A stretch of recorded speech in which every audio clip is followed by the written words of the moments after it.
that's a red card, no doubt about that. But he isn't. We're talking inches. Yeah.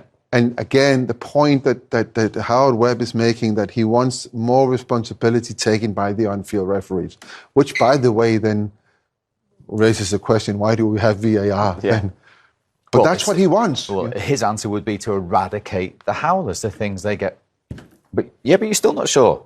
I'm not sure. No, for me, that is. But if you're not, if Howard Webb was on this show now, he would say, if you're not sure, that's not a howler. Decision stands. Well, for me, that's not a red card. But that can only be determined by going to the screens and see it again. I think it has a very big impact on the team, so Forest, and also of the player. The player will then serve a 3-match suspension. Of course, they can have it rescinded. Yeah, that's going to happen tomorrow. Like Liverpool. Of course, that can happen, but it's not going to help them from that game. I'm not saying that it had an impact on the result, because we don't know. It wasn't a penalty, so it definitely didn't give Man United the goal. But the whole point is, why do we have VAR when they don't step in on that? He should be telling him. He's not the last man. If Howard Webb was on this show now, he would answer that question. He would. It's not how the decision stands. Yeah. What about the awarding of the penalty? Danilo on Rashford.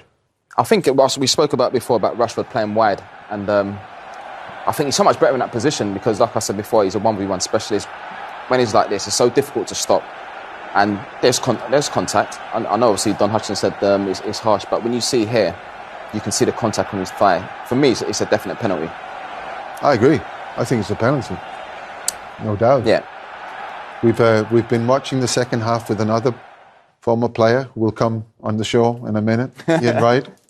He says it's not a penalty, so he can defend himself later on. Yeah. But I think it is a penalty. Okay. And what about the technique of Bruno Fernandes from the spot, Jermaine?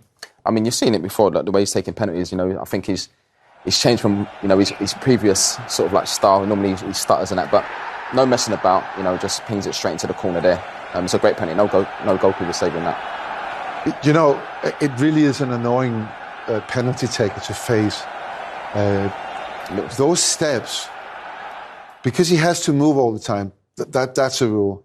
But the steps, because he makes them like this quick, you don't know when he's going to hit the ball. That means you don't know when you can move. And that's why if he hits a penalty like that, either side, every time, he will never miss a penalty.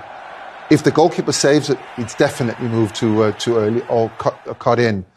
It really is. It's a great technique, but it requires some guts, because you got to be absolutely sure what you're doing. 16 of his 19 penalties in England. He's a good penalty taker. Yeah. So 3 points, but as we said earlier, the next 2 games are Arsenal and Brighton. Mm-hmm. They have to find another gear or two. Got to start playing better football.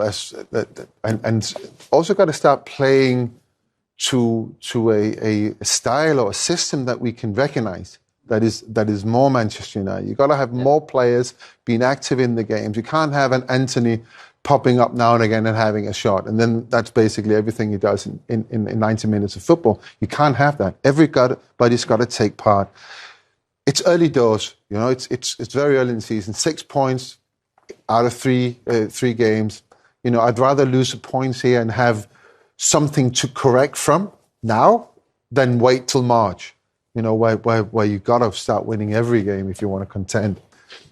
Ten Hag spoke before the game. He spoke about obviously transitions and counter pressing, work rate. I thought they were better today than the Tottenham game. I thought the Tottenham game was too easy to play against. Weren't getting close enough. I thought they were better in that aspect. I think Rashford playing wide made a difference as well. Martial didn't look sharp, which is understandable because he hasn't played. But yeah, in the next 2 fixtures, they are going to go long periods out with the ball. And it's important, those things, counter pressing and being in a good shape. It's important that they do that against Arsenal and Brighton. So we'll see. But performance was okay today. Lucky they actually won the game. And for Nottingham Forest, unlucky. Even with 10 men, like I said before, it still looked like they were going to score. But Man United do need to improve, in a lot of areas. Eventful then at Old Trafford and stories elsewhere as well.